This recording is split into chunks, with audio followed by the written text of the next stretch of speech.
بەڵێ بینەرانی عزیز سڵاوتان لێبێت میادگار فایق مەمشۆ بە شێوەیەکی ڕاستەوخۆ لە سلێمانیەوە لاگەڵتانە بم بۆ باسی ڕۆژ میوانی ئەم شەومان میوانێکی تایبەتە مامۆستا ڕێبوار تاڵەبانی سەرۆکی ئەنجومەنی پارێزگای کەرکووک لە هەولێرەوە بە سوپاسەوە لەگەڵمانە بێت دیارە قسەکردن لەسەر دۆخی کەرکووک لەسەر کێشەکانی کەرکووک لەسەر خەمەکانی کەرکووک و کەرکووکیەکان هەرگیز کۆتایی نایێت ئێمەم شەو مەبەستمانە بزانین کە ئایا دۆخی کەرکووک تاکەی وا ئەمێنێتەوە لە هەرێمی کوردستانەوە و سەرکردایەتی سیاسی کورد و پارتە سیاسیەکان چیان کردووە بۆ ئەوەی دۆخی کەرکووک هەندێک بەرەو ئاسایی بوونەوە و باشتر بوون بچێتەوە چونکە کەرکووکیەکان لە دۆخێکی ئێجگار نالەباردان ئایا مامۆستا ڕێبوار تاڵەبانی وەکو سەرۆکی ئەنجومەنی پارێزگای کەرکووک پارتە سیاسیەکان بە هەموویانەوە لەم ڕۆوە چیان کردووە ئاگادارن کە زۆربەی پۆستەکان لە دەستی کورد نەماون ئاگاداری ئەوەن کە تعریب خراپتر و خێراتر لە جاران دەستی پێکردوتەوە ئاگاداری ئەوەن کە تەنانەت ئەو زەویانەی ئەو ئارزانەی کە لەلایەن وەزیری کشتتوکاڵی عێراقەوە ینی داوا کراوە و ئەمر کراوە فەرمان کراوە کە لەبەر ئەوەی ئەکەونە چوارچێوەی مادەی ١40ەوە گرێ بەستیان بۆ نەکرێت و هەرچی کرابێت هەڵبۆشێتەوە بەڵام لەلایەن ڕاکان جەبوری پارێزگاری سەپێنراوی کەرکووکەوە کاری پێناکرێت و تەنانەت ئێستا دۆخی ڕۆژنامە نووسان چالاکوانەکانی کەرکووکیش لە دۆخێکی ئێجگار نالەباردایە و وەکو لە سایتی کوردستان 24.net بڵاو کرایەوە ینی ژیانیان لە مەترسیدایە وامەوێ بزانم کە ئایا هەوڵەکان بە ئاراستەی کاراکردنەوەی ئەنجومەنی پارێزگای کەرکووک بەکوێ گەیشتووە هیچ کراوە یان هەر وەکو جارانە و زۆر پرسی دیکەش مامۆستا ڕێبوار تاڵەبانی سەرۆکی ئەنجومەنی پارێزگای کەرکووک سوپاس بۆ ئەم دەرفەتە لەو پرسیارەوە دەست پێ یەکەم دۆخی کەرکووک تاکەی بەم شێوەی ئێستا دەمێنێتەوە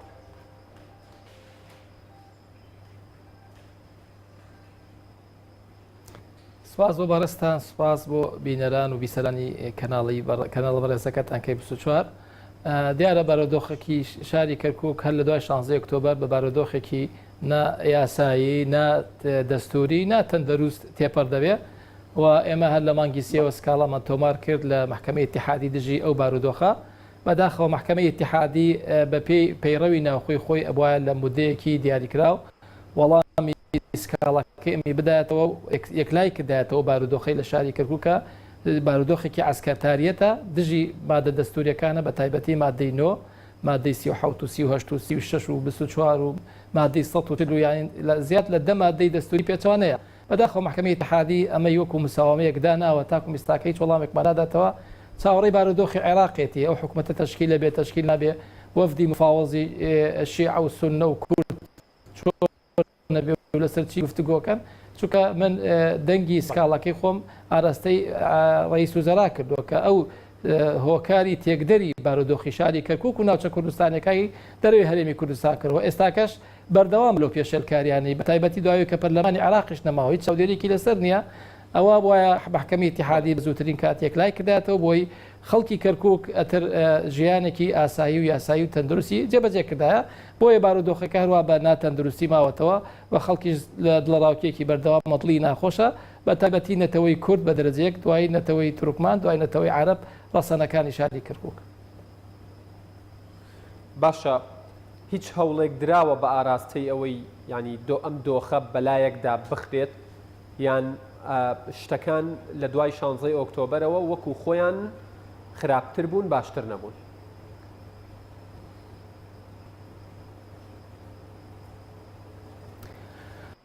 هەوڵ تۆ ئێمە لە هەوڵی جدی هەوڵە جدیەکە ئەوەیە کە تۆ بچی لە محکەمە شکاتکەی ئێمە تەسریحات و تەندیدات و بەیاننامە و یاداشتۆمانە هیچ نییە ماچێتە بارودۆخێکی سیاسیەوە و هەموو حزبەکان سوودی لێوەرەگرن تا ڕادێک لەوانەیە دەنگیە بێیان کۆلی لە هۆکارەکانی ڕاگەیاندن و میدیا سۆسیال قسەی خۆت بڵاوکەی بەڵامەوە جیاوازە لەگەڵەوەی کە تۆ هەنگاوێکی عملیە هەنگا عملەکە شەوەتانە کە ئەوەی کە بێکلایە کات محکەمەی ئیتیحادیە محکەمەی ئیتیحادیش بەدەخەوە ئەو مانگی بەرەونەوە چین لە مانگی سێوە سکەڵامان تۆمار کردووە لەسەر ئەو بارودۆخە ناتەندروست و نایاساییە ئێستاکە عسکەتاریەت حکومەکە یعنی مکافحەی ئێرهاب و دژە تیرۆر و ئەو جۆرە ئەنوا عشکاڵە میلیشیاتانی کە ناو شاری کەرکووکەن هیچی دەستوری و یاسایی نین یعنی ئەمانە کەرکووکە بەنەڕێوە نە دەسەڵاتی ئیداریە لە دەسەڵاتی ئەنجومەنەیە لە دەسەڵاتی بەڕێوەبەرەکانەیە ئەمانە بە کیفی خۆیان هەوەسیان لە بێدایە بوونەتە شەبەکەیەکی وەکو مافیا نەوتی کەرکووک تاڵانەکەن و خەڵکانێکی زۆر بوونەتە سمسار و دەڵاڵ لایەن تەنکەرەکانیان بۆ دەرەکەن بەرەو ئێران و بەرەو ئەو شوێنانی کە خۆیان ئەیانەوە بیفرۆشنەوە بارودۆخێکە لە ساڵحی ئەوانە لە ساڵحی ئەو کەسانن کە حەزیان بە گەندەڵی و حەزەکەن با بڵێن واریداتی عێراق بقۆزنەوە بیخۆن بۆ خۆیان و کەس ئەگای لەبێ هیچ چاودێریەکیش نییە بەداخەوە و ئەم بارودۆخە بە نسبەتی ئەوان بارودۆخێکی باشە بەڵام بە نسبەتی خەڵکیەوە خەڵک بە دەرەجەیەک زەرری کردووە. باشە کەواتە گەر ینی چاوەڕێی دادگای فیدراڵی بکرێت چاوەڕێی حکوومەتی عێراقی بکرێت چاوەڕێی بەرپرسە عەرەبە سوننە و شیعەکان بکرێت دۆخی کەرکووک لە ئێستاش خراپتر ئەبێ قسەکە ئەوەیە کە عێراق لە دۆخێکی نالەباردایە عێراق ڕۆژانە ئەوەی پێوترێ خۆپیشاندان و مزارەی تیاکرێت دادگای فیدراڵی دادگایەکی بە سیاسی کراوە وەکو باسەکرێت تەنانە دەوترێ حزبێنراوە بە تەواوەتی ئایا ئێوە بیرتان لەوە کردوتەوە کە ئەم دام و دەستگایانەی عێراق ناتوانن عەدالەت بۆ ئێوە و بۆ کەرکووک و بۆ کەرکووکیەکان جێبەجێ بکەن ئەی ئێوە چیەکەن؟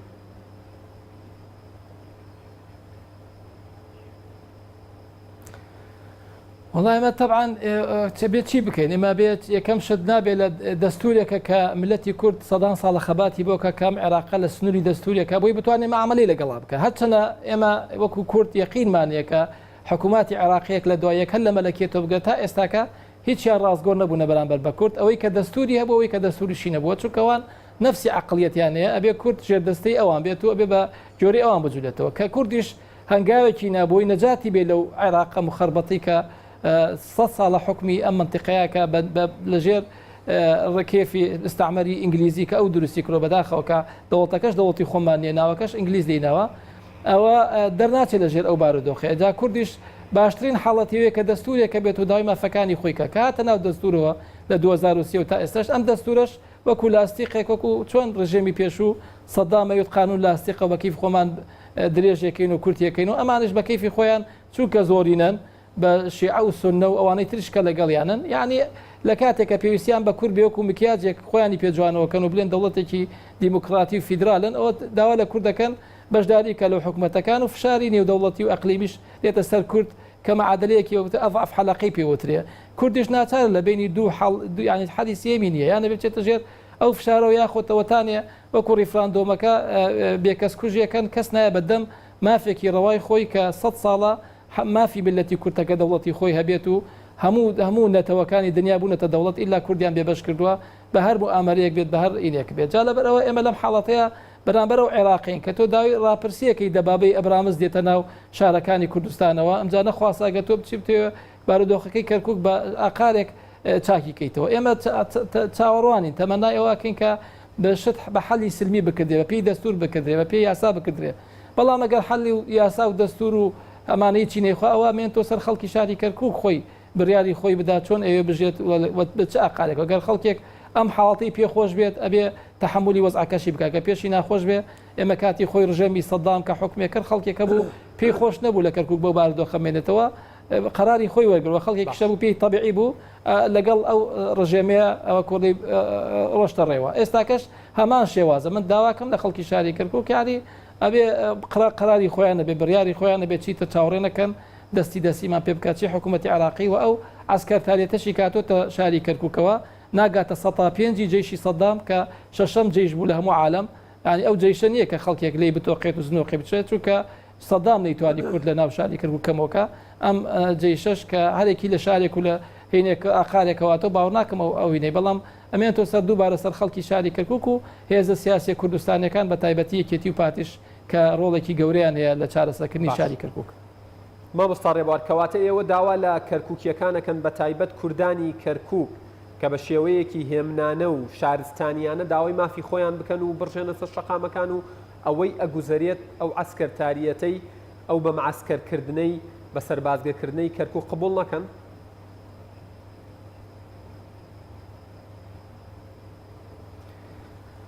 يعني من پێم عجایب و بەسرا و مسەنا و کەربەلا و نەجەف خۆیان شیعشن و حکوومەتەکەشیان شیعشە و هەر لەبەر ئەو بارودۆخە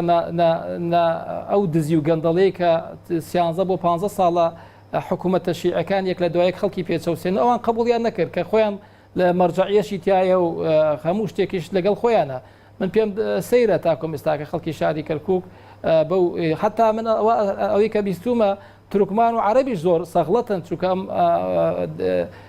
داپڵۆسێنەی عسکەرتارێتی کە لە شاری کەرکووکەیە تورکمان و عەرەبی ڕەسەنیش ئەمەی پێ قبوڵ نییە جگە لە نەتەوەی کورد لە شاری کەرکووک یعنی هەر لەبەر هیچ نەبێت لەبەرەوەی کە ئەوەی کە ئەو ناسەقامگیریە و ئەو حاڵەتە نایاسانی کە لە کەرکووک بگرێت ڕەت بکرێتەوە ئێستاکە مەسەلەن مکافحی عێراق چه علاقەیە 4 سەحەفی 5 سەحەفی نێک بڵاوەکەنەوە سەحەفەکان نیوەی عەرەبن و نیوەی کوردن نیوەی تورکمانن ئەمە چی یان دژە تیرۆ چه علاقی بە مەسەلەیە وایە یاخود دەستگای گوبرک کەوتونەتە شەڕ لەسەر ئەوەی کە کێ گوبرک بات مکافحی ئێرهابی باباشەیان مکافحی گوبرک بیبات یعنی شەر کەوتوتە بینیانەوە لەسەر تیکە گومرکێکە لە بین نازان چۆن بینیکەنەوە بێتە کێشەیەکەوەی کە سەیتەڕی پردێ و کەرکووکیش تاخیر بێت ئەمە هەمووی شەڕکردنە لە پێناوی ئەو بۆ ڕێککوونکراوانی کەسە نەوتی تیا دەرەکەن و بەتاری بێبن و ئەو خاڵە سنووریانەی کە کێ گومرکەکە بۆ خۆی بەرێت و مەسە شەڕەکە هەمووی بۆ هەریسەکەی چی بۆ ئیمامی حوسێن نەبووە. بەڵێ کەواتە مامۆستا ڕێبوار ئەو بەشەی کە تایبەتە بە حکوومەتی عێراقی و دادگای فیدراڵی ڕەنگە لەبەر ئەوەی ینی دژە کورد و دژە کەرکووک و دژە کەرکووکیەکان بوون گلەییان لێ نەکرێ بەڵام ئەو بەشەی ئەکەوێتە ئەستۆی ئێوە ئەو بەرپرسیارەتی ئەکەوێتە ئەستۆی ئێوە کە ئەڵێم ئێوە مەبەستم جەنابتانە وەکو سەرۆکی ئەنجومەنی پارێزگا ئەندامانی ئەنجومەنی پارێزگا و پارتە سیاسیەکان و تەنانەت حکوومەتی هەرێمی کوردستانیش یعنی لە کەرکووک ئەوەتانێ بەرپرسی ئەنجومەنی سەرکردایەتی کەرکووک گەرمیانی پارتی ئەڵێت 12,000 خێزانی عەرەب هێنراوەتەوە ناو کەرکووک واتە تعریب زۆر خراپتر و خێراتر لە جاران ئەنجامەدرێت لە کەرکووک ئەو بەشەیەکەوێتە ئەستۆی ئێوە یعنی بۆ نمونە بۆچی ئێوە تا ئێستا نەتانتوانی وەکو ئەنجومەنی پارێزگا هەر کۆ بنەوە لە شارێکی کوردستان ئەمە ڕەخنەیەکە و نیگەرانیەکی هاوڵاتیانە بەرامبەر بە ئێوە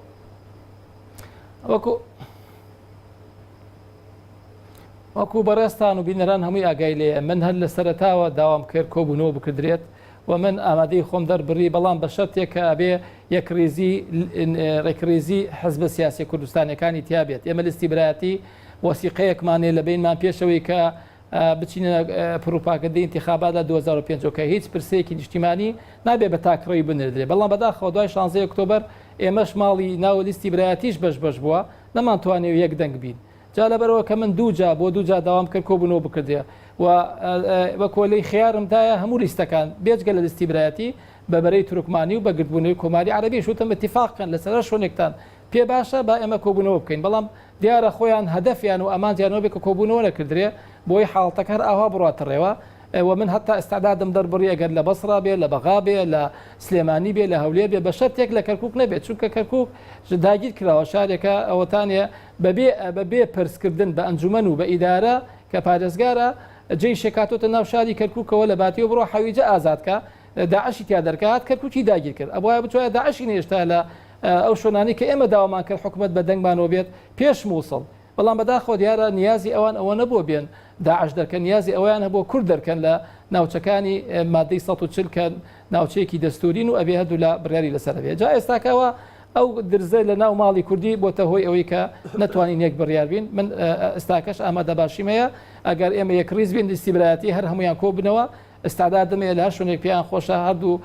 هەموو حیزبەکانی ناو لیستی برایەتی کۆبوونەوەی خۆمان بکەین و داواش بکەین لە بەرەی تورکمانی و گرتبوونەوەی کۆماری کە بۆ ئەمە مەسیری شاری کەرکووکە ئێمە هەمومان زەرمەندن نەوەکم بەس کورد تورکمان و عەرەبیش زەرمەندە با بێن پێکەوە بنشین خاریتە طریقەیەک بۆ دادین ڕێگایەک دابنین نەخشە ڕێگایەک بۆی چارەسەری بارودۆخەکە بکەین و براری تیا بدەین ئەگینا بەو نەوعی کە لە دیالە و ئەمبار و فەلوجە و ئەمانە ئەکردرێ ئەوەی مە قبوڵی ناکەین ئەنجومەن قەرار بدات و هێزێکی عسکەرتاریەت بێ قارەکەمان پێ ئیلغاکاتەوە بە قەبەدەن قبوڵی ناکەین چکە پێچوانی دەستورەوە ئەوانیش بە تەمای ئەوان یعنی ئەیانەوێ ئێمە بچین قەرار بدەین و بێن قەرار ئێوە ناخوا ئەوە ڕاکان سعید ڕاستان دێشت ئەکا بە تعریبکردن بەڵام لە قەرارەتەکانی سەتادەی ناڕۆتە ڕێوە سەتانەوەتی بە موافقی عسکەرتاریەتە بێت باشە ئەنجومەنی پارێزگای هەر شارێک پەرلەمانە بچووکەکەی حکوومەتە محەلی و خۆجەیەکەی ئەو شارەیە یاخود ئەو پارێزگایەیە دنیایەک بڕیاری نایاسایی و نائاسایی و دژە کورد لەلایەن پارێزگاری سەپێنراوی کەرکووکەوە لە ماوەی ڕابردوودا دراوە. ئێوە ئەنجومەنی پارێزگای کەرکووک ئەنجومەنێکی ئاسایی نین، هاوشێوەی ئەنجومەنەکانی پارێزگاکانی دیکەی ینی عێراق و تەنانەت هەرێمی کوردستانیش نین. ئێوە دەسەڵاتەکانتانی سەردەمێکە پێوترێت سەردەمی برێمەر، سەردەمێکە کە ئێوە کەمتر ینی بە مەرکەزی فەرمانتان بەسەرا ئەسەپێنرێت. بۆچی هیچ نەبێت لە هەولێرەوە ینی دشی بڕیارەکانی ڕاکانجبووریەوە کۆمەڵێک مووقف نانوێنن؟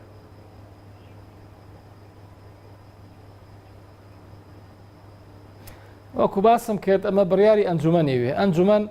وەکۆلێم کۆ نابێتەوە کە کۆ نابێتەوە تا یەکدەنگ نییە واتە دەستێکی لە پشتەوەی کە یەکدەنگ نەبێت و بۆی کە ئەو بڕیارە نایاسایی و دەستوریانی کە لەم قۆناغی دوای شانزەیەک بردراوە ڕەت نەکردرێتەوە لە قەڵ چێتە سەرەوە.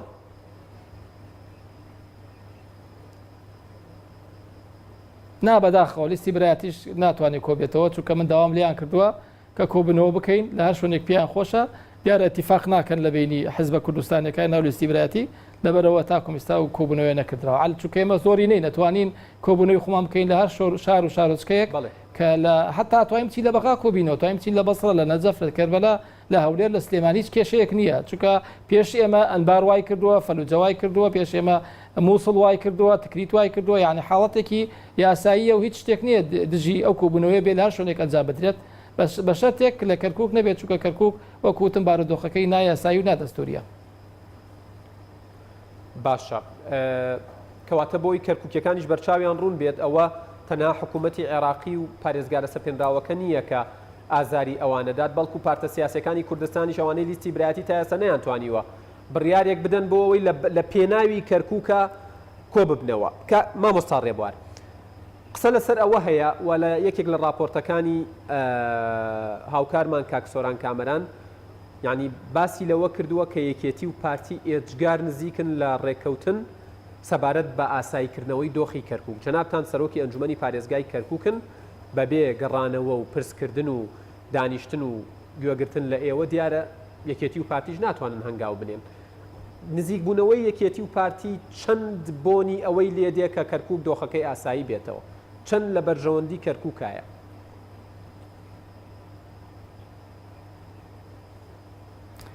تا ڕۆژێ زووتر نزیکبوونەوە بێ لەبین یەکێتی و پارتی ڕۆژێ زووتر کەرکووک ئاسایی و ئاسایی و بەرقەراری ئەبێتەوە ئەبێتیش ئەوە لە یەکەم خاڵیان بێ بەداخەوە پێشووتر پێش 16 ئۆکتۆبەر هەر وەفدێکا چوێ بەغا گفتوگۆیە کرد بۆ تەشکیلی حکوومەتی عێراقی مادەی 140 ئەکرای خاڵی 4 و 5 یەکەم و 2 و 3 جێبەجێ کردرا وەکو چۆن مافەکانی هەرێمی کوردستان لە نەوت و لە اقتصاد و پێشمەرگەوە تا دوایی بەداخەوە کە ئەگەشتە خاڵی ناوچە کوردستانەکان تا ڕادەیەکی زۆر کەم تەرخەمیتیا بوو جدیەتی کەمتر پێوە دیار بوو کە هیوامان وایە ئەم جارە بە پێچەوانە بێ هەتاکم کەرکووک و ناوچە کوردستانەکان دەروی هەرێمی کوردستان ئاسایی نەکردێتەوە نچنەوە ئەم حکوومەتە چونکە ئەم حکوومەتە وەکو حکوومەتەکانی تر لە بەرنامەکانیان باسی ئەەکەن کە مادەی 140 جێبەجێکەین بەڵام یەک هەنگاونیانە پێشەوە فقط لەبەر ئەوەیانە کورد هەڵە خەڵەتێنن ئەیکەن ناو معادلەیەک و خۆیانی پێجوانەکەنەوە دوایش هیچ التزامێک ناکەن بەرامبەر ئەو بەڵێنانی کە دایانە چونکە هیچ شتێک نییە ملزەمیان بکە ئیجراعاتێک نییە کە بڵێن ئەگەر هات و ئێوە جێبەجێتان نەکرد ئێمە چی بکەین نەخێر هیچ ئیجراعاتێک لەبەرەوەی کوردیش لە تاکم ئێستا متمانەی هەبوو بۆ حکوومەتانە تکام وایە کەم جارە ئەو متمانەیەک بەو دەرەجێ نەبێت و بەرامبەر ئەوە خاڵێکدا بدەن ئەگەر بێت و لە مودەیەکدانن ئەگەر بێت و بە 6 مانگ ئەم بارودۆخە چاک نەبێت و یاخود بە 3 مانگ یاخود بە 2 مانگ بە هەر مودەیە بێت کە خۆیان اتفاقەکەن ئێمە هەنگاوی تر ئەگرینە بەردەست ئەو هەنگاوانەش ئەکید لە دەستوری و دەستپێکە تا یاسایی تا هەر هەنگاوێکی تر کە لە بەرژەوەندی ملەتی کووردا بێت لە کەرکووک و ناوچە کوردستانەکانی تر. باشە سەبارەت بە گەیشتن بە ڕێکەوتنی یەکێتی و پارتی ینی من ئەمەی وەڵامی و پرسیارم دەستکەوێتەوە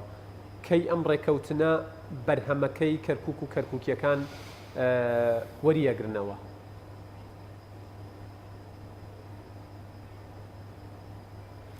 هەر ڕێکەوتن هەردوو تەرەف ئەو کاتە ئێمە هیچ کێشەیەکمان نابێت و ئەو بڕیارانەی کە ئەمانەوێت لە هەر شوێنێک بێ کۆبوونەوەی خۆمانەکەین و هەر بڕیارێک دراوە لەلایەنی ئەو پارێزگارە سەپێنراوە و ئەو هەر لەلار وزارەتێکی ئیتیحادی و هەر بڕیارێک دەرچووە ئێمە بە بڕیاری ئەنجومەنی پارێزگای کەرکووک هەڵێوە شێنینەوە و یەکەم هەنگاویشمان ئەوە بێت کە ئاساییکردنەوەی شاری کەرکووک دەرچوونی ئەسکەرتاریەت لە ناو شارەکە و تەسلیمکردنی سوڵتەی عسکەری بۆ سوڵتەی مەدەنی لە شاری کەرکوک و قەرەبووکردنەوەی هەر کەسێک کە زەرەر و زیانی پێگەشتووە لە دوای 16 ئۆکتۆبەرەوە کە ئەمانە خاڵی سەرەکین ئەبێ لە سەرەتای گفتوگۆکردنمان بێ لەگەڵ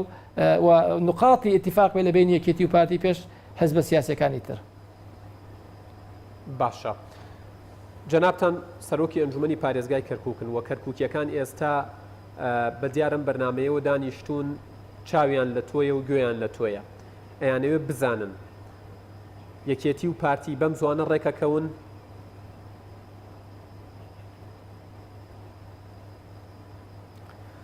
یەکێتی و پارتی دیارە تەبعانەوەی کە ئێمە لە هۆکارەکانی ڕاگەیاندن و میدیا و تاکم ئێستاکاتیادا حاڵەتێکە گە ڕووی دابێت لە نائتیفاقی ئێستاکە بەرژەوەندی میلەتی کوردوە داخوازیەکە کە واز بێنن لە ئەو خاڵانی کە کورد بەرەو خراپتر ئەبا بەرەو عقارێکی خراپتر بە ئێستاکە باشترین بارودۆخە لەگەڵ حکوومەتی عێراقێک کە هەڵوەشاوەتەوە کە گەورەترین و بە قۆترین هێزی شیعەکان بوون کە ئێستاکە بوونە تا 6 باڵەوە هەرێکی بە خۆی ڕایکێش یعنی ئێستا باشترین بارودۆخە کە کورد یەک بگرێ یەکێتی و پارتی لەسەرەوەی هەمووی دوای حەزبەکانی تریش پاڵپشتی کردن ئەو گلەی و گازندەیەشی کە هەیە لە بینی خۆمانە ئەتوانین لە ناو ماڵی کوردیە تەنازولکردنی برای گەورە بۆ برای بچکۆڵە و برای بچکۆڵەش تا ڕادێک تەسامحی بێ لەگەڵ برای گەورە لە هەندێشت لەبەر خاتری ملەتی کورد و کەرکووچیەکان وازی لێبێنن تا بارودۆخەکە چاکە بێتەوە هەموو لایەک دەڵێنی بتمانی زیاتر بێکتری بدەن جا بۆیە ئەمە لەسەر ئەوامێنێتەوە تا زووترین بە زووترین کاتواز لە بەرژەوەندێ شخصیەکان بێندرێت بەرژەوەندی حزبەکانش بەلاوە کردێت بەرژەوەندی ملەتی کورد و کەرکووک بکەتە پێشەوە من ئازام ئەگەین بە نەتیجە ئەگەنا غێری ئەوە ئەبێتە خیتاباتێکی سیاسی و ئەعلامێک و هەرەوەنێ چاواشەکردنی خەڵکی کوردی بە سزمانە کە قوربانەکەی خەڵکی شاری کەرکووکە و تکاشمان وایە کە ئەو هێزانە کە متمانەمان پێیان هەیە و تا ئێستاکە متمانە نەبووە ئەو دەنگیان بەدەست ناهێنا لە ئاستی دەنگەکە بن کە متمانیان پێدراوە بتوانن چارەسەری بارودۆخەکە بکەن و باچی تر خەڵکی شاری کەرکووک و ناوچە کوردستانەکان عزیەتیان پێنەکە چکە من خەڵکی زۆر ئەبینم لە خانەقین و لە دووس خورمات و لە شنگال و لەو شوێنانی تریش کە عزیەتێکی زۆرە خۆن بێجگە لە کەرکووک لەوانەیە کەرکووک و ڕەمزێک و سمبولێکی گەورە بێ بەڵام بەخوا خانەقین لە کەرکووک کەمتر نییە و دووس خورمات و لە کەرکووک کەمتر نییە ئەوانش تریش زۆر عزیەت و بێتاقەتن خواخوایانە تا زووە یەکێتی و پارتی ڕێکەوە لەسەر چەند خاڵێکی ئەوبەش وی بتوانن لە حکوومەتی عێراقی مافەکانی ئەو نەوچانە بە زووتری کارەکان لە دۆخێکی ئێجگار ناخۆشدان لە ڕووی ئەمنیەوە لە ڕووی سەقامگیریەکەوە هەموو شتێکیان لەدەست داوە ینی قسەکە ئەوەیە ینی بەم زوانە دۆخی کەرکووک ئاسایی ئەبێتەوە یان نا من وەڵامی ئەمەم هەروەر نەگرتەوە وەڵامەکە ئێوەتان ئێسام حکوومەتە دەڵەمەی کە ئێستاکە هەیە چاوەڕێمان نەبزان ئەم شیعانە ڕئیس وزەرا دانن یانە ئەم سونانە بەو حاڵەتە مخربەتی کە تیا ئیمزامتوان ڕئیسی پەرلەمانی دانن یانە وازانم باشترین کەشوهەوە ناو کووردە ناو ماڵی کووردە هەرچەند ئێمەش درزمانتیا هەیە و متمانەیەک لە بینی ئۆپۆزیسیۆن و لە بین یەکێتی و پارتی و لە بینی ئەو دەنگانی کە دەرچۆتەوە کە بەدڵی هەموو لایەک نیە و هەموو لای گلێ و گازندە هەیە بەڵام ئازان باشترین حاڵە ناوماڵی کووردە ئەمە مدەیەکی ئەوێ مدەکە من تەسەوڕەکەم ئەگەرم حکوومەتە وەکو خۆیان باسیەکەن شیعەکان لە مانگێک بۆ 2 مانگ بۆ 3 مانگی ئەوێ کە بگەنە سەر نەتیجە و ئەم لە پۆستانە دانن تەوزیعکردنی پۆستەکان لە بینی شیعە و سونە و کورد بەڵام کاگاتە سەر کورد ئەو دوانە گەڕێک هاتن کورد ئەبێ یەکەم شەرت و یەکەم ینی مەرجی ئەوە بێکە منتیقەکانی ئاسایی بکرێتەوە کەرکووک و خانەقین و دووز و ناوچە کوردستانەکان و هێزی هاوبەش و ئیداری هاوبەش بکرێت بەڵام ئەمە وکوتم بۆ 3 مانگی ئەوێ بەلای کەمەوە هەتاکم ئەم حکوومەتە تەشکیل دەبێ بەڵێ من کاتم زۆر کەم ماوە چەند پرسیارێکی گرنگ ماوە گەر بە کورتی وەڵام من بیتەوە زۆر سوپاس دەکەم سەبارەت بەکردنەوەی ڕێگەی کەرکووک هەولێر ئەوەی پێوترێ ڕێگەی پردێ هیچ پێشکەوتنیەکەیە ئەوەندەیە واگەدار بن ینی لەم ڕۆژانە بەم زوانە پێشدەش نەکرێتەوە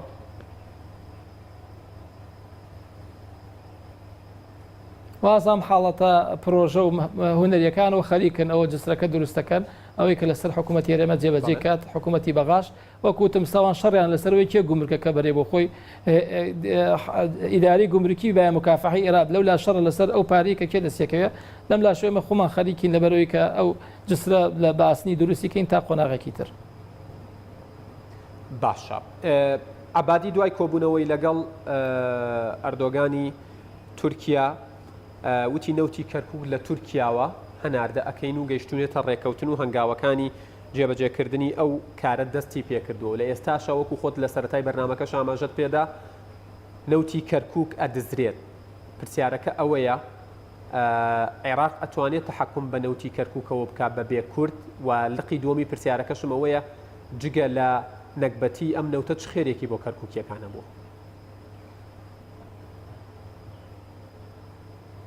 عراق بەتەنیان ناتوانێت خۆشیان ئەترافیان کردووە کە بەبێ کورد ناتوانین ئەوە تا دوای 16 ئۆکتۆبرەوە هیچ شوێنێکیان پێ کۆنتترۆل نەکردەوە ئەسابێت بە مەمنونیشەوە داوا بکەن هێزەکانی پێشمەرگە و هێزێکی هاوبەش دروستکرێ بۆ پارێزگاریکردن لە شوێنە و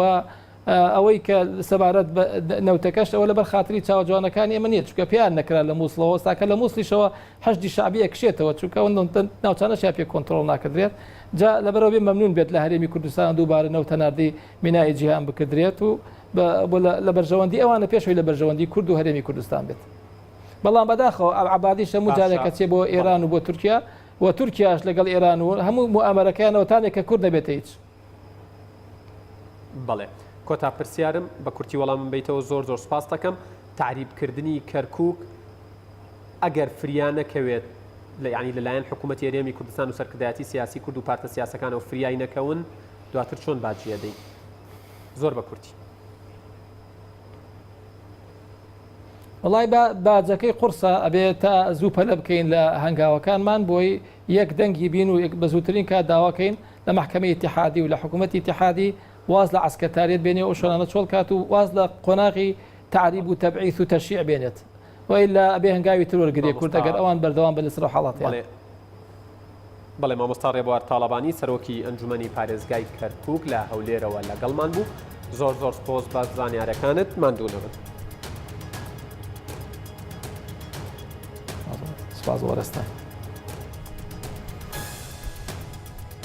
بەڵێ بینەرانی ئەزیز سپاس بۆ تەواوی هاوکارانم لە سلێمانی و لە هەولێر تا باسی ڕۆژێکی دیکە ئێوە و کوردستان لە ئەمانەتی خوادابن